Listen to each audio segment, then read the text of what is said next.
Inniswil Ministries International presents Stories for My Grandson. Hi, grandson. Grandma has a story for you. Are you ready? Let's go. Well, grandson, we're talking about the Beatitudes still. And so, number 10, chapter 5 of Matthew, verse 10, and it states, Blessed are they which are persecuted for righteousness' sake, for theirs is the kingdom of heaven. And so, persecution is like somebody coming for you and coming for you and coming for you in a negative way. And sometimes it be physical violence. Sometimes it's just like somebody like doing everything they can to mess you up. Well, the best way that I can explain persecution is back in the Bible days, there was a man named Saul. So Saul was a Pharisee, and he was a stickler for the law. Like he would persecute people who didn't uphold the law or he felt was attacking the law. So um, when Jesus came, it like the Pharisees or the religious, the hyper religious people of the day were coming for Jesus until finally they got him on that cross. So Saul was one of those people. Now, not that he put Jesus on the cross, but he was among those people, the Pharisees, that the hyper religious people, and any perceived threat they were attacking. So um, he was kind of up there, like in leadership, because when uh, Stephen was a deacon, and as a deacon, he was called up to speak about his faith, and he gave a beautiful um, story telling the history of the faith and how the history of the faith rolled into what Jesus was trying to teach us. And yeah, he did a masterful job of explaining. And they stoned him to death. They took pieces of Stephen's clothes to Saul as like trophies. So Saul was a leader in this.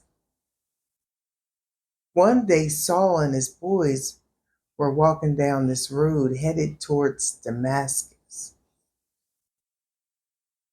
And Saul hears, Saul, Saul, why do you persecute me?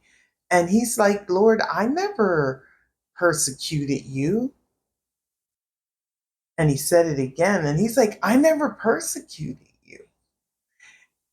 Well, his boys could hear Saul's side of things, but they didn't hear Jesus' side of things. Um, so Jesus talked to him a little bit, and then he went blind. And he's like, Look, go to this place. This man will come and talk to you. Just know, like, I'm real. This is real.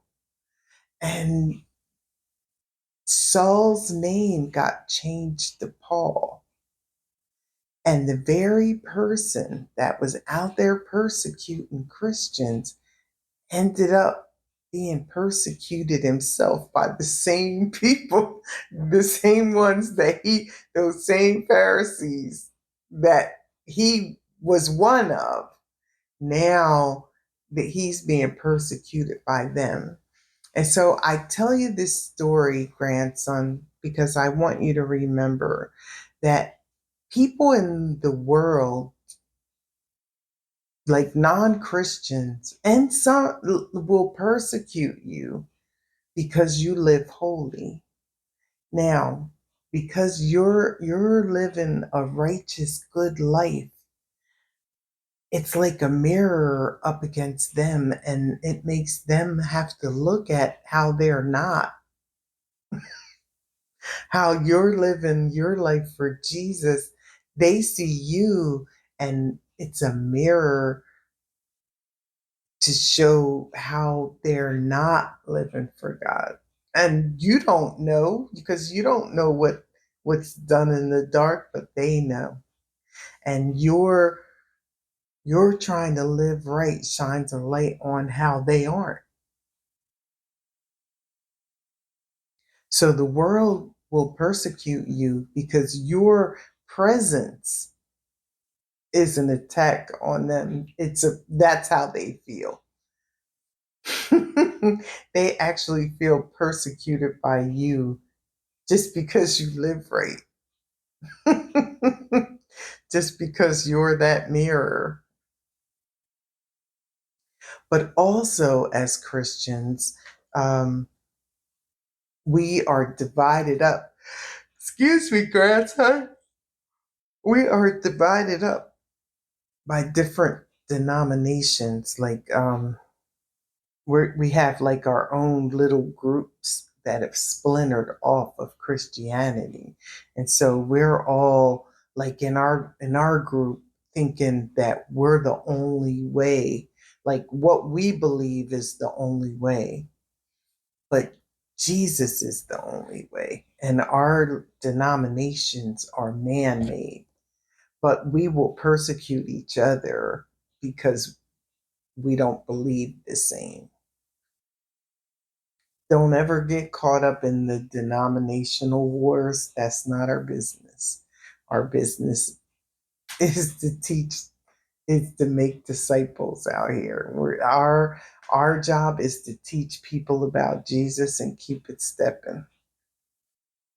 So we can't become Pharisees. We can't become Christian Pharisees, shoving the laws of our denominations down other people's throat. We can't do that. We can't be the persecutor, and we have to expect the persecution.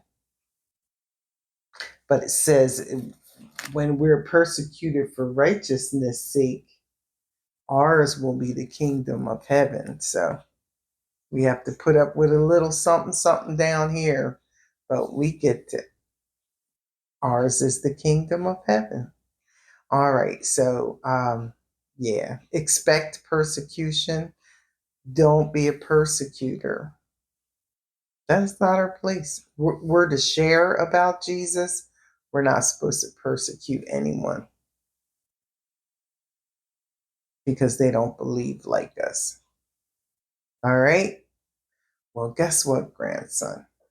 Grandma loves you, but Jesus loves you more. And join us again next time when In Its Will Ministries International presents Stories for My Grandson. Until then, bye.